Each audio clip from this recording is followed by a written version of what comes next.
기도하심으로 월요일 아침 예배를 시작합니다.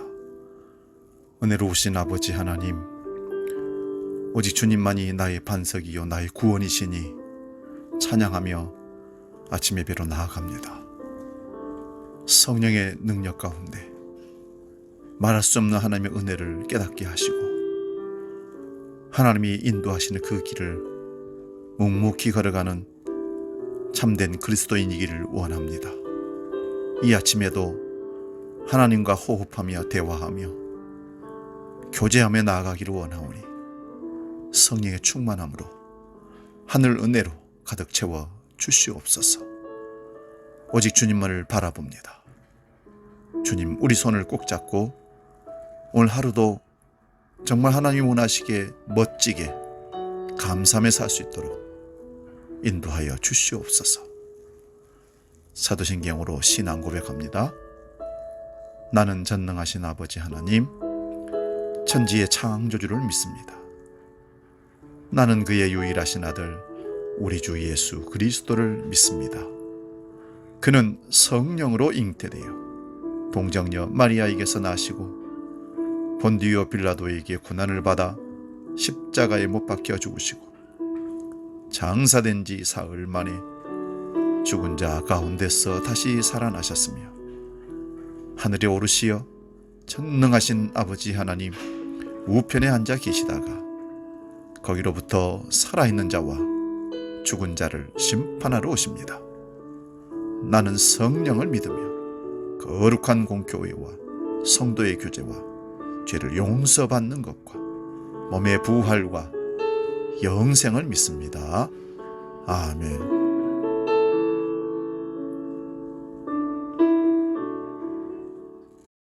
찬송가 456장 거친 세상에서 실패하거든 함께 찬송합니다.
오늘 우리에게 주시는 하나님 말씀 구약성경 신명기 28장 11절에서 14절 말씀 봉독할 때에 살아계신 하나님의 음성을 듣기 바랍니다.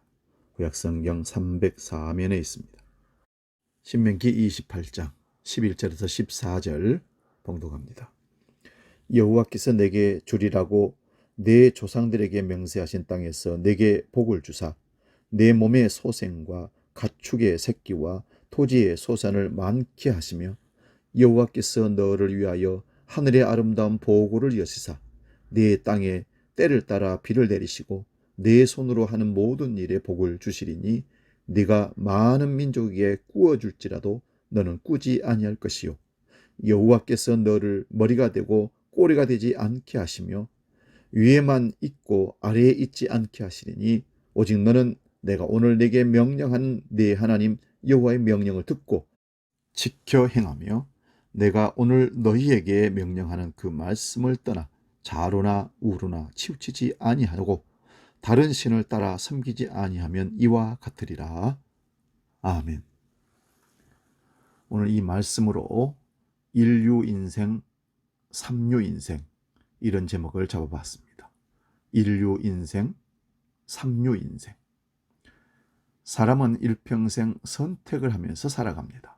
작게는 무엇을 먹을까, 무엇을 입을까 하는 그 일상의 사소한 문제로부터 무엇이 될까, 어떤 일을 할까 하는 인생의 궁극적인 문제에 이르기까지 하나님께서는 인간들에게 자유로운 선택권을 부여하셨습니다.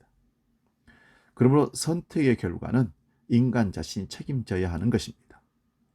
성경 시편 107편 33절에 37절 말씀에서 여호와께서는 강을 변하여 광야가 되게 하시며 샘으로 마른 땅이 되게 하시며 그 거민의 악을 인하여 옥토로 연밭이 되게 하시며 또 광야를 변하여 못이 되게 하시며 마른 땅으로 샘물이 되게 하시며 또 복을 주사 저희로 크게 번성케 하시고 그 가축이 감솟지 않게 하신다 말씀하십니다.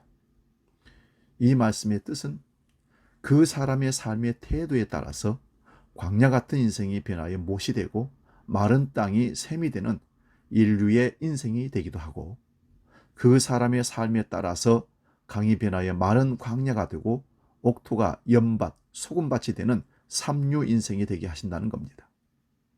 그러면 삼류 인생이 인류 인생이 되는 비결은 무엇인가?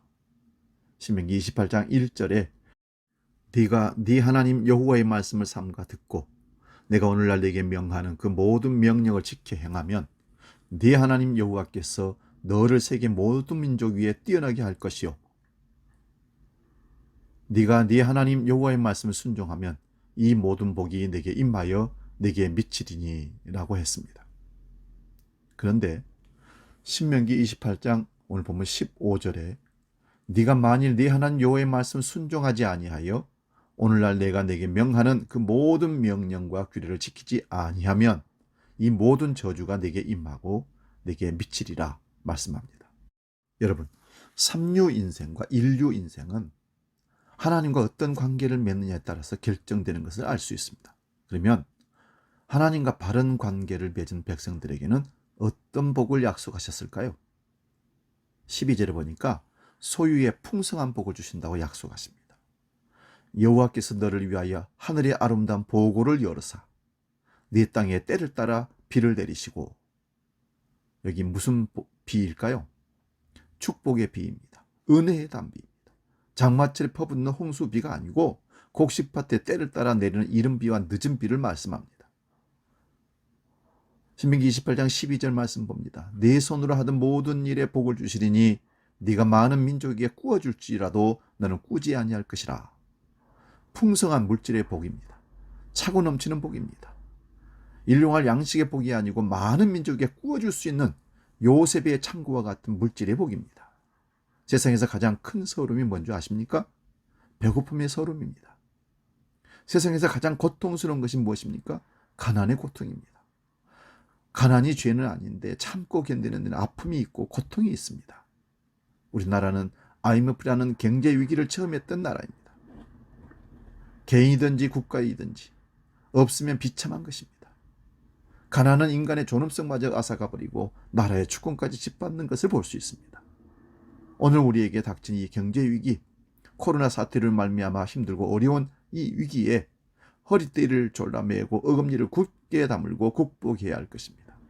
많은 사람들이 성공에 대해서 여러 가지 이유와 원인을 말합니다. 그런데 성경은 그 원인을 세상에서 찾고 있지 않습니다. 그 원인이 땅에 있는 것이 아니라 야고보서 1장 17절에 보니까 각양 좋은 은사와 온전한 선물이 다 위로부터 빛들이 아버지께로서 내려온다 했습니다. 누가 잘못해서 망하고 누가 잘해서 흥하는 것이 아닙니다. 인간의 생사와 복이 하나님의 장중에 있다는 것입니다. 모세의 손이 올라가면 이스라엘이 이기고 모세의 손이 내려가면 아멜렉이 이겼다는 출애굽기 17장 11절 말씀이 있습니다. 하나님께서 이기게 하시면 이기고 지게 하시면 지는 겁니다. 하나님께서 아름다운 보고를 열으시고 때를 따라 비를 내리시면 풍년이요 번성이요 존귀와 영광이요 인류 인생이 되는 겁니다. 하나님께서 하늘문을 닫으시고 우로를 내리시지 아니하면 기근이요 실패요 삼류 인생이 되는 겁니다. 그리고 하나님은 명예와 지위의 복을 우리에게 허락하셨습니다. 13절 말씀 봅니다. 여호와께서 너로 머리가 되고 꼬리가 되지 않게 하시며 위에만 있고 아래에 있지 않게 하시리니. 여기 머리는 사람으로 말하면 두상을 말하고요. 상징적인 의미로는 우두머리 최고라는 의미입니다. 1960년대 국정지표가 우리나라 100억 불 수출, 1000불 소득이었다고 합니다. 그런데 오늘날 국력은 2만 불 소득 몇천억 불 수출국으로 성장했고 세계 10대 부자가 되었습니다. 세계 사람들이 한국 제품, 전자제품, IT기기나 공산품이든지 농산물이든지 한국 제품, 화장품 등등을 아주 선호한다고 합니다. 그런데 하나님께서는 하나님 말씀을 지켜 행하며 하나님 말씀에 순종하는 자에게 네 하나님 여호와께서 너를 세계 모든 민족에 뛰어나게 할 것이요 너로 머리가 되고 꼬리가 되지 않게 하시며 위에만 있고 아래에 있지 않게 하리라 했습니다. 으뜸이 되게 하신다는 말씀입니다. 그것이 우리에게 적용이 됐던 것입니다. 근데 중요한 것은 앞으로도 그럴 가능성이 있는가? 하나님의 말씀을 지켜 행하고 우상을 섬기지 아니하고 하나님을 섬기면이라는 전제가 반드시 이 복을 가져올 것인가 잃어버릴 것인가가 결정되는 것입니다. 최고가 되게 하신다는 말씀, 인류가 되게 하신다는 말씀, 그 앞에 반드시 말씀을 지켜 행하고 우상을 섬기지 아니하고 하나님만을 섬기면 그럴 때 이 복이 우리에게 주어진다는 것입니다. 출애굽기 31장 6절 말씀 봅니다. 지혜로운 마음이 있는 자에게 내가 지혜를 주어 그들로 내가 내게 명령한 것을 만들게 하겠다. 하나님께서 지혜를 주셔야 인류가 됩니다. 하나님께서 은혜를 주셔야 최고가 됩니다. 하나님께서 권고하시면 놀랍게 변하는 줄 믿으시기 바랍니다. 크게도 하시고 작게도 하시고 흥하게도 하시고 망하게도 하시고 귀하게도 하시고 천하게도 하시는 분은 바로 하나님이십니다. 세 번째, 하나님께서 자녀가 잘 되는 복을 주신다고 약속하십니다. 11절 말씀 봅니다. 여호와께서 내게 주리라고 내 열조에게 맹세하신 땅에서 내게 복을 주사 내 몸의 소생과 육축의 새끼와 토지의 소산을 많게 하시며. 자연적으로는 자손이 번성하고 재산이 증식된다는 말씀입니다. 소산이 많아진다는 것은 열매가 많아진다는 의미입니다. 성과가 풍성해진다는 그런 의미입니다. 지혜가 필요한 자에게는 지혜를 주신다는 뜻입니다. 건강이 필요한 자에게는 건강의 복을 주신다는 것입니다. 낮은 자에게는 존귀를 더하고 비겁한 자에게는 용기를 더한다는 말씀입니다. 숫자가 많아서 세계 제일이 아니고 그 명성이 존귀와 영광이 세계 제일이라는 그런 말씀입니다. 어떤 사람이 이렇게 된다는 말씀입니까? 내가 오늘날 내게 명하는 말씀을 떠나 좌로나 우로나 치우치지 아니하고 다른 신을 섬기지 아니하면이라는 전제입니다. 말씀을 떠나지 않는다는 것이 무슨 뜻입니까? 하나님을 가까이 한다는 것입니다. 다른 신을 섬기지 않는다는 말씀이 무슨 뜻입니까? 주님만을, 하나님 말씀만을 의지한다는 것입니다. 성경은 시편 73편 28절에 하나님께 가까이 하면 내게 복이라 선언합니다. 하나님을 잘 섬겨 자녀손 천대 만대의 큰 복을 누리는 믿음의 복에 근원되는 귀한 믿음의 사람들 되시기를 주의 이름으로 축원드립니다. 기도하겠습니다. 살아계신 아버지 하나님, 인류 인생이 될 것인가 삼류 인생이 될 것인가의 결정은 하나님만을 섬기고 하나님 말씀을 좌로나 우로나 치우치지 아니하고 지키느냐 안 지키느냐에 따라서 결정되는 사실을 확인했습니다. 하나님, 우리가 하나님 앞에 인류 인생이 될지언정 삼류 인생 되지 않도록 날마다 바른 선택을 하게 하시고 말씀에 민감한 삶을 살도록 우리를 이끌어 주옵소서. 오늘도 인류 인생을 위해 세상에서 사람들이 인정하는 세상적인 성공과 출세 가두를 달리는 그것이 아니라 하나님이 인정하시는 인류 인생이 될 때 세상 속에서도 인류 인생이 될 줄로 믿습니다. 우리를 붙잡아 주옵소서. 이제는 우리 주 예수 그리스도의 은혜와 아버지의 크신 사랑과 성령님의 감동, 교제, 역사 충만케 하심이 인류 인생 되어 하나님 앞에 인정받고 사람들에게도 인정받기를 원하는 믿음의 모든 식구들 머리 위에 영원히 함께 계시기를 간절히 축원하옵나이다. 아멘.